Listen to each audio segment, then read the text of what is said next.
But inside Germany, it was a different story. Here, in utmost secrecy, the hardening up process, building up Hitler's army and his industry.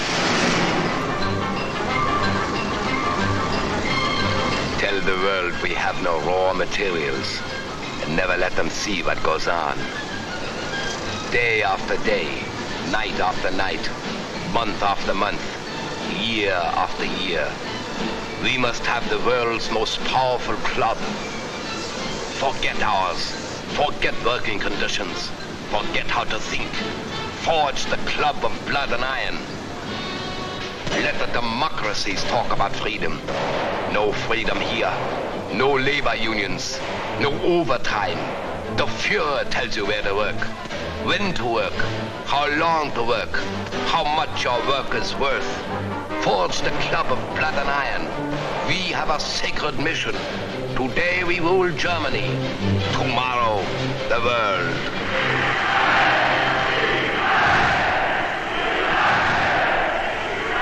And for those who don't like it, you don't eat. Or you disappear into a concentration camp. Or you get this. And this is the man who gives it to you.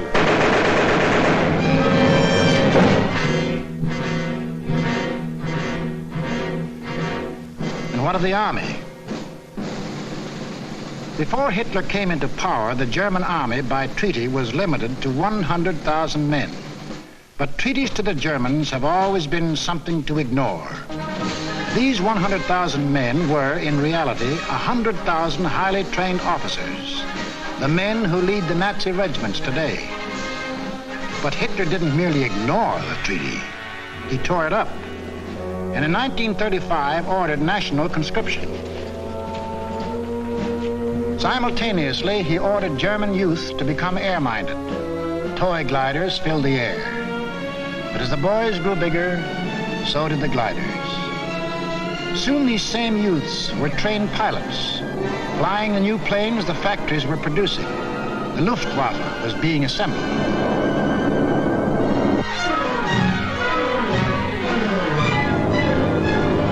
The only thing old about this new army was the goose step. And even Hitler couldn't improve on that ancient German form of torture, designed to make man stop thinking and blindly obey.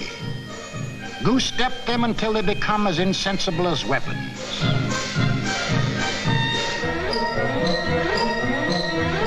Everything else was new. Tanks, motorized equipment, and one of our own inventions, the dive bomber. All this rearmament was strictly illegal, according to the Versailles Treaty.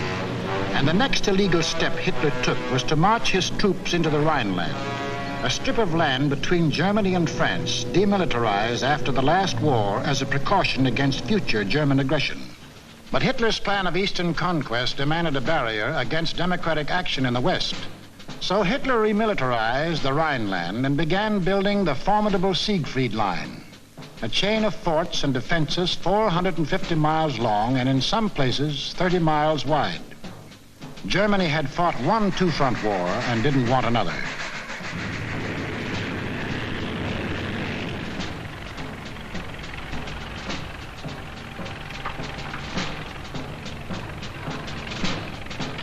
As many as 500,000 men worked as much as 20 hours a day to build 22,000 fortified positions on land, where, by treaty, no German soldier was supposed to set foot.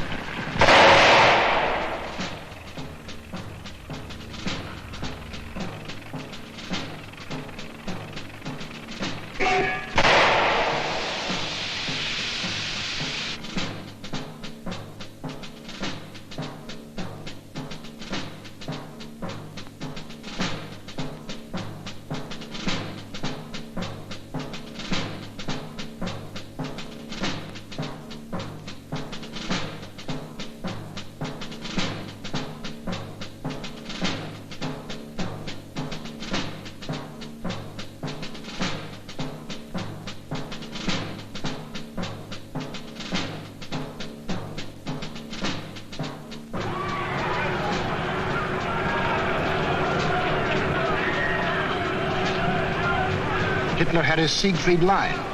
He had his equipment. He had his army. Now to unveil the German might and terrorize his intended victims into submission. General staffs all over the world anxiously awaited the report of their military attachés. A would-be peaceful world learned that a vast military power had materialized out of nowhere. A power controlled by one man who tore up treaties as we tear up ticker tape.